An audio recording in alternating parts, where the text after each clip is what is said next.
welcome back to our channel. I'm Hawkins, she's married Cash. So, to those who have not subscribed, kindly subscribe, and to those who are part of the family, welcome back. Today we have a topic that touches on relationship and marriage journey. And our biggest question today is, can a marriage or relationship survive cheating? So, without wasting time, let us embark on the topic of the day.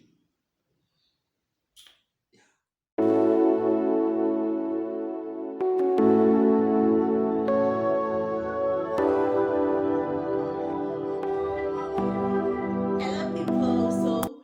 So today we are asking, can a relationship survive cheating? Like if one partner cheats on the other, you should not cheat back. Okay, if one person cheats, Don't worry, she's extremely happy, Yes, hapa ni mapenzi moto moto. Yeah. so if one person cheats on the other, should that be the deal breaker of the relationship? Should they like separate, or can a relationship just move on after one person cheats? So I don't know, what do you think? Well, it can survive. Yeah, Can survive. it can survive. Mm-hmm.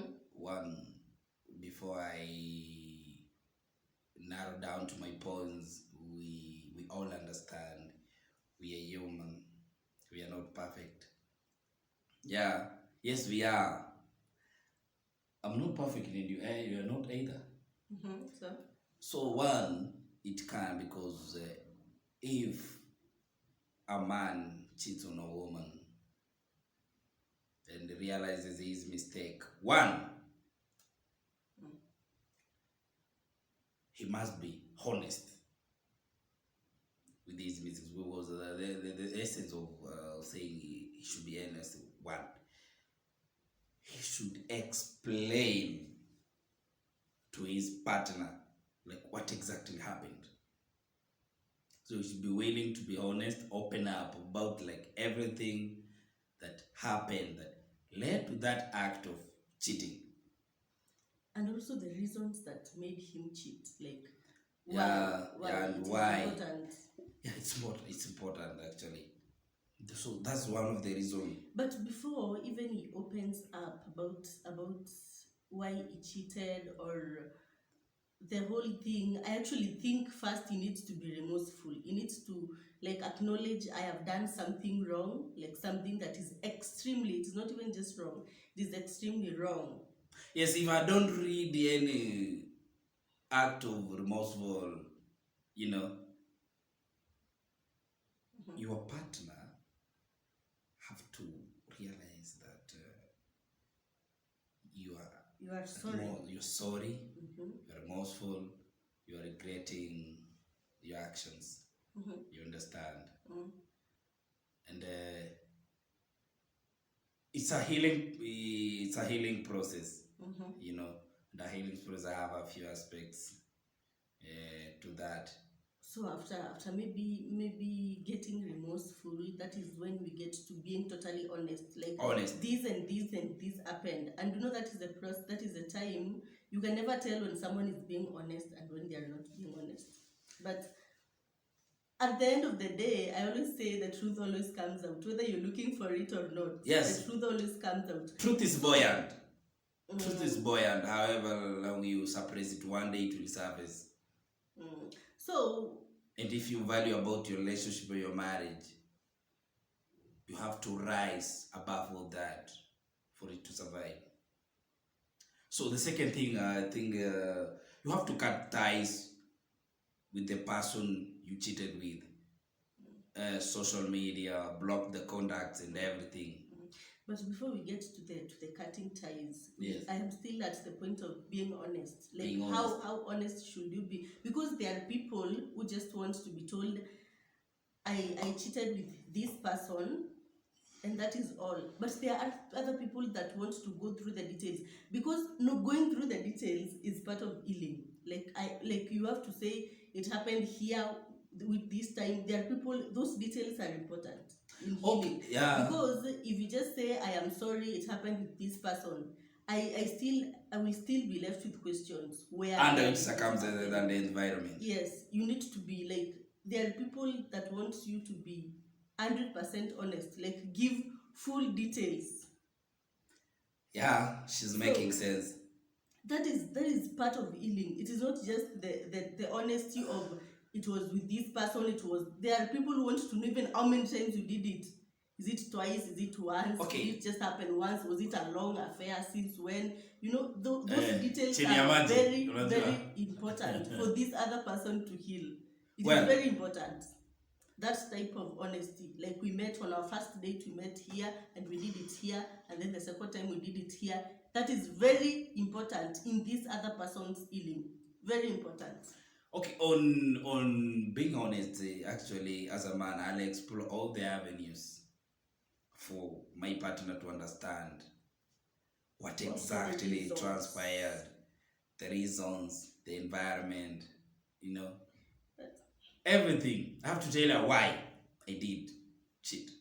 But I actually think, even if there is no like a real excuse for cheating, like a real, you cannot say they were because there were issues in your relationship, you are licensed to cheat. It is not a really good excuse. But I actually think, if there are things that can be done to make your relationship better, to make you more comfortable, because at the end of the day, there are reasons. Okay, things like communication, improving on time together, spending more time together.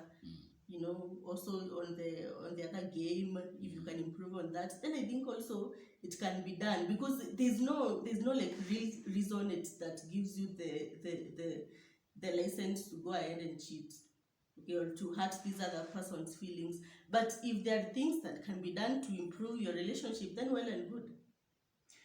We've got ton of flaws, and we have pride.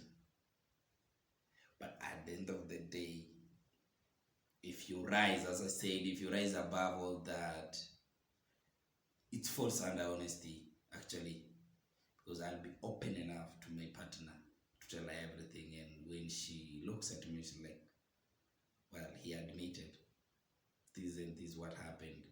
To some extent, maybe my partner has reasons that, issues that pushed me to that corner, and I opted to cheat. I'm a human.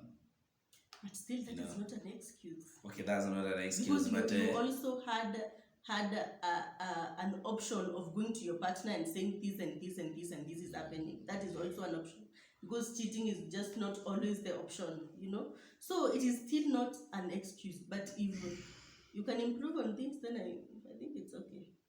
So what do you think? Do you think cheating, a relationship or a marriage can survive cheating? Yes, it can survive cheating Well, why? Because of those things that we have said. But first, the cheating has to stop, obviously. Yeah. Okay, you have to cut ties with this person, because I always say, matters of the heart are things you cannot keep frequently seeing the person that you are cheating with, and unless if there are things like, you can cheat with someone that you're working with at work. Yeah. And now that is a very complicated situation, because you have to be at work 5 days in a week, so you cannot you'll be seeing each other. You will be seeing each other. But now during such a time, at such a situation, I think this person has to be totally transparent. If you guys have to meet and do this and this, you have to be totally transparent. Yeah, as in, just take away the doubts. And that is very hard thing to do, because once a partner cheats, you can never in a way, you can never look at them the same way. Well, okay. The issue about doubts, actually, as a man, I'm talking as a man, I have to change a few habits. Perhaps I'm always on my phone and I'm selfish. password 600. Lazima I have to give an access of a few of my phone. That is doing away with the doubts, and at the same time I have to engage her. I have to engage her like almost on my whereabouts, where I am. Because if I'm somewhere and I don't communicate, she has to know where I am. She has to be updated because she's part of me. And as a man, most of the time we spend outside the house. We always come back in the evening. And if you don't tell her where you are, where you're coming from, actually she'll be, sometimes women overthink. Am I right or wrong? True or false? True. Not sometimes, all the time. Women tend to overthink, like, my man looks good. Women always fall for him, so he's not telling me where he was. Perhaps he was with women somewhere, I think, or a woman somewhere. So there are two things, like the issue with the phone and updating your woman, like on your day-to-day events, schedules, and everything. Yeah, she has to know my man is somewhere doing this. My man is on the way, because that's doing away with the doubts. And also then changing the habits. Rebuilding trust. Because once someone cheats, you will always think that you will need to give me a reason to know that this, because we first said the cheating has to stop. So you will have to give me proof that cheating has stopped. Okay, and rebuild my trust. And I think this is something that takes like almost forever. Rebuilding the trust that you once had on someone after they cheat. You have to make sure they have access to your phone, access to your location, where you are, what you're doing.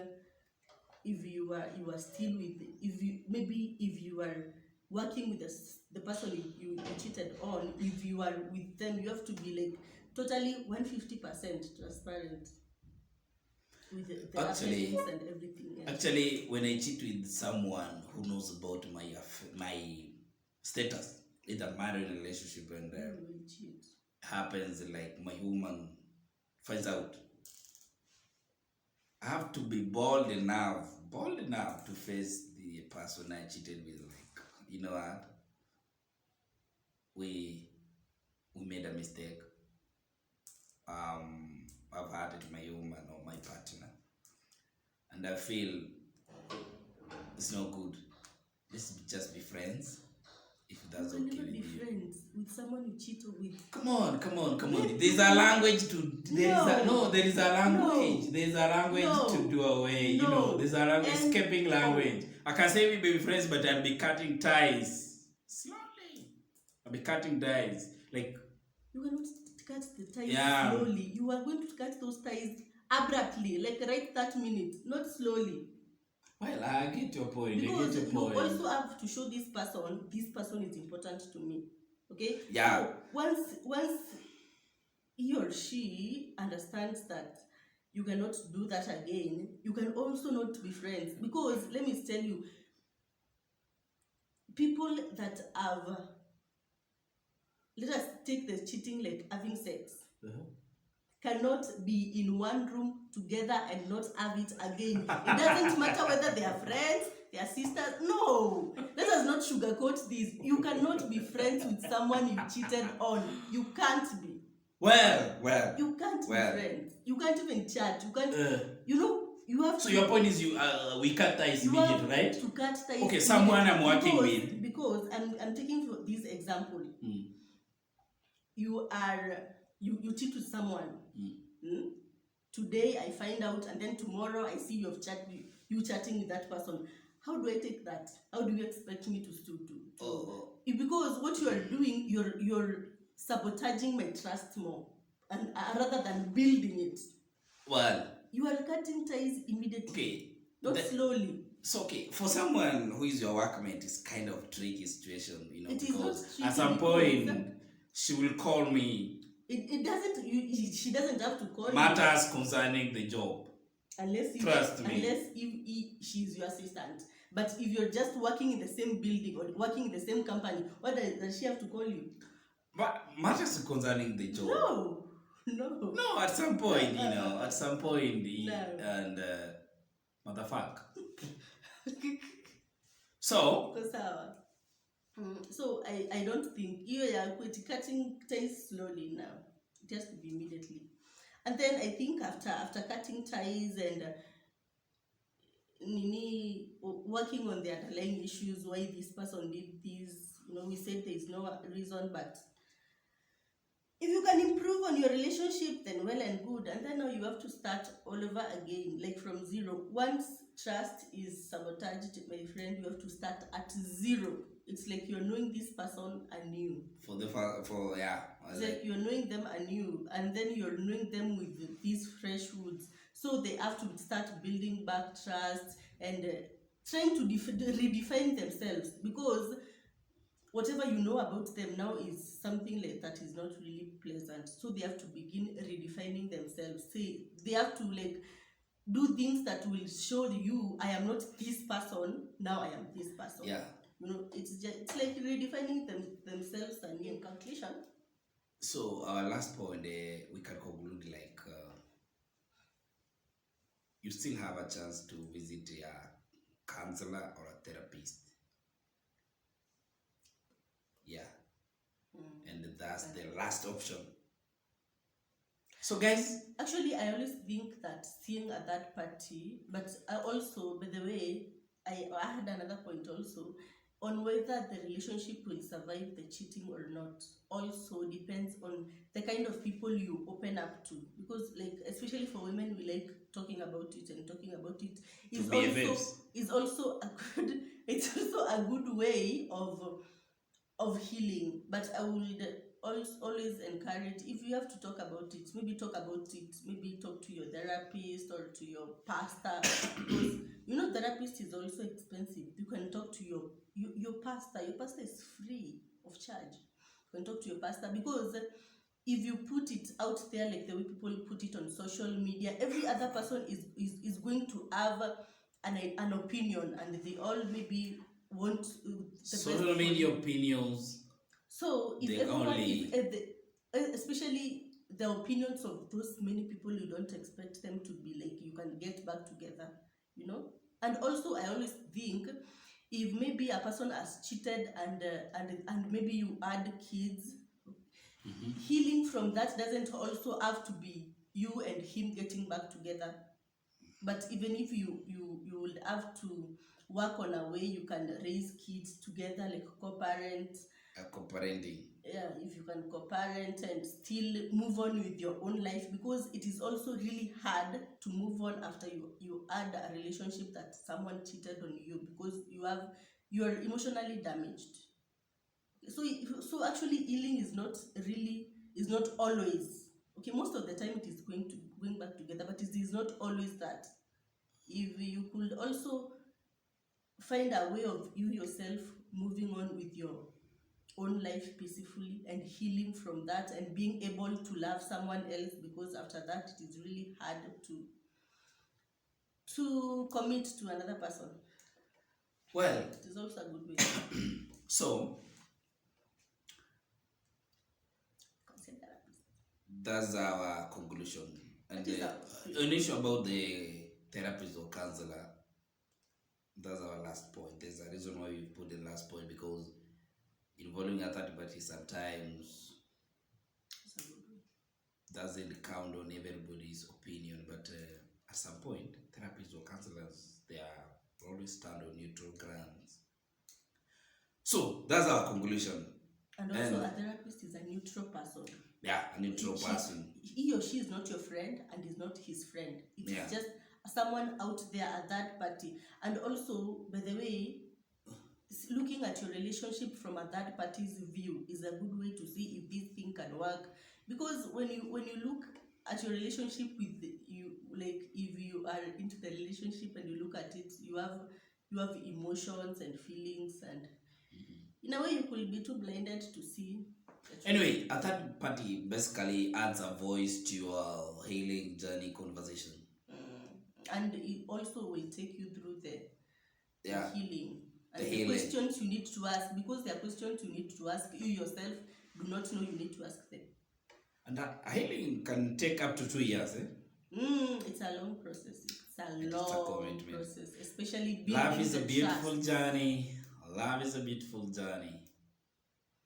But it takes hard work. Like, it's too much work. It takes effort. Okay, we are not there. We are not there yet. But get our point.